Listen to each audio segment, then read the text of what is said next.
Hey everyone, welcome back to Playing Quietly. My name is Ryan, and today I'm bringing you my first Remnant 2 The Awakened King build guide. This build is centered around four main tenets. Number one, we are a ritualist, so we are doing damage via our status effects and dots. Number two, we are stacking damage resist so that we can take some hits. Number three, we are stacking our life regen and our life steal so that when we do take those hits, we are able to heal ourselves almost instantly. And number four, we are looking to use items that we don't often see used. So let's start things off with our two archetypes. Of course, in our main slot, we are using the Ritualist, and this is going to give us access to Vile. With Vile, our negative status effects are going to apply infected on our enemies, which is going to make them take 15% more status effect damage, and on death, they are going to spread all status effects to nearby enemies within a 22.5 meter range. For our Ritualist skill, we are going to be using Miasma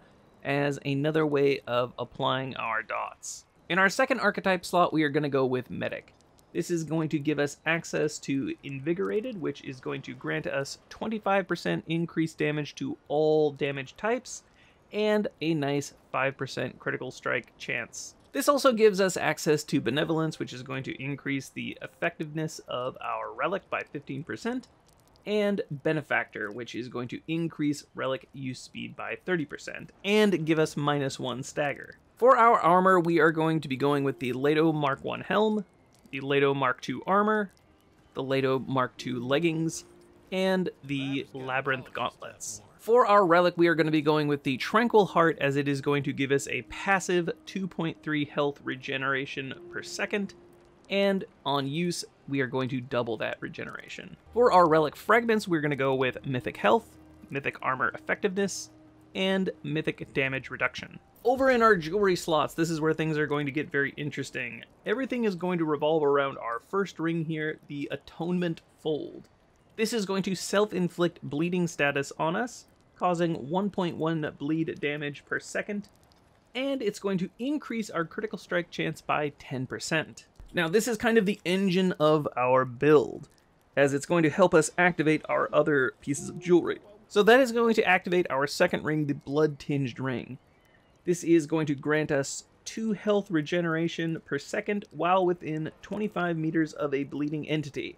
We are that bleeding entity, so we are always going to have it. Next up is the Alchemy Stone. This is going to increase our base lifesteal by 6% while suffering from a negative status effect or blight. And in our final ring slot, we have the Hardcore Metal Band, and taking damage adds 1 stack of Bulwark, which individually falls off after 10 seconds and gives us a max of 5 stacks.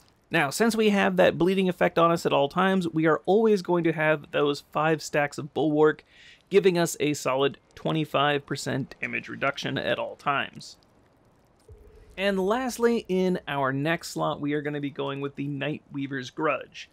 We are going to gain 20% critical strike chance and haste when within 22.5 meters of an entity suffering from status effect. Again, because of the blood status effect, we are always going to have this up, and again we see that over here with our 20% critical strike chance and our haste. Alright, so let's take a look at our weapons. Now again, we are a Ritualist build, so our goal here is to apply our status effects as quickly as possible. First off, we're going to do this by using the Sparkfire Shotgun. This is going to immediately give us access to a burning status. We're also going to be using the Mutator Twisting Wounds, which every time we crit, we are going to apply a bleeding effect. And in the mod slot, we are going to be using Corrosive Rounds, which is also going to give us access to 1 form of acid damage. In our handgun slot, we're going to be running the Enigma. This is going to give us access to our shock and overload damage. And in the Mutator slot, we are using Fetid Wounds, which is a 2-prong effect in that it is going to increase our critical strike chance with this weapon by 5% per unique negative status effect on the enemy with a max of 15%. And at level 10, when we get weak spot or critical strike hits, we are going to be applying corroded damage. So right off the bat, if we crit with our Sparkfire shotgun, we are going to be putting on burning and twisting wounds, and when we crit with our Enigma, we are going to be getting our overload and our corroded damage. So that's all 4 forms of our status effect damage in basically 2 shots, since our critical strike chance is quite high. All right, so let's take a quick look at what the rotation is going to look like. It is quite simple. We are going to fire. There we see we have our burning and our bleeding. Then we're going to switch over to our Enigma. We're going to fire it off, and we see we have our corroded and our overload. Now let's take a look at our last weapon slot, the melee slot. We have 2 options that we have here. The best option is going to be the World's Edge. However, if you don't have access to that, that is okay. We can use the Krell Axe. Krell Axe, when we use with the charge attack, it is going to apply overload, and if we put Tainted Blade on there, it is also going to apply corroded damage. Now the best option is definitely going to be World's Edge with the Shocker Mutator. So the Shocker Mutator at level 10 is going to empower the weapon after 5 hits. While empowered, the next charged melee hit strikes all enemies within 10.5 meters with 300 shock damage. At level 10, the shock damage now applies overloaded, dealing 750 damage over 5 seconds. The cool thing about this is the charged attack itself is actually going to count as a hit. So let's take a look at what that's going to look like. So that's the first hit, and we already have our, if you look in the bottom, we already have the buff. So let's take a look at what that's going to look like. Huge damage.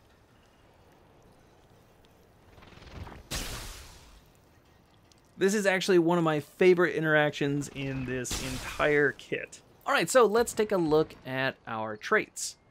Of course, we are going to be getting Affliction and Triage by nature of our 2 archetypes.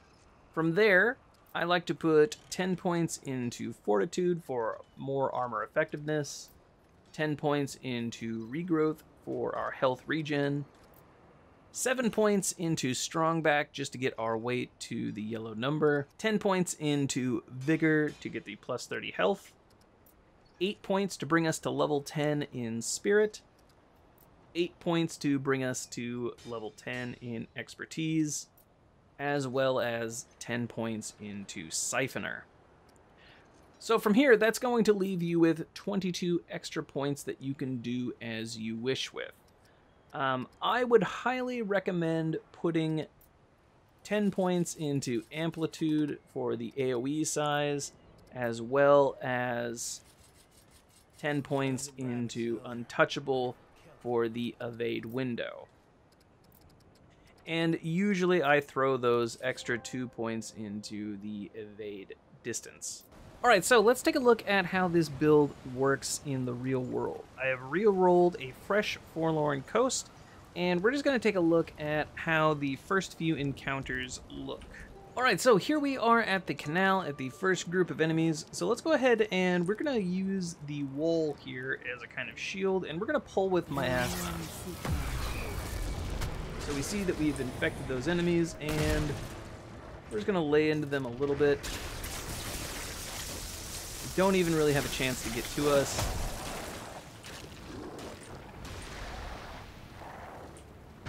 And we can use, of course, if we want, and use Enigma to take out those little puff balls. No problem.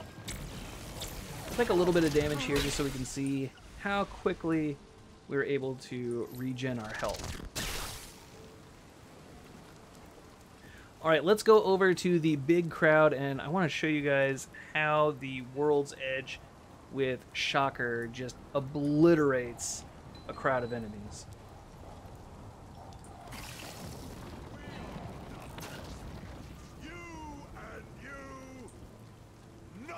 Alright, so we got our crowd of enemies here. We'll do our charge attack, and bam!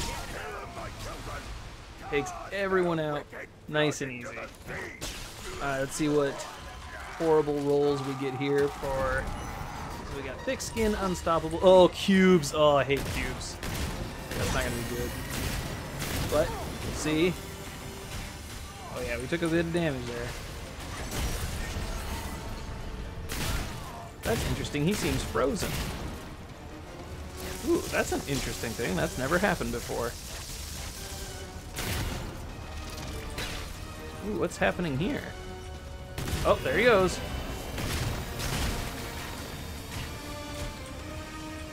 Oh dear. Get away from those. On our shield just for some extra. There we go. Yeah, we're fine.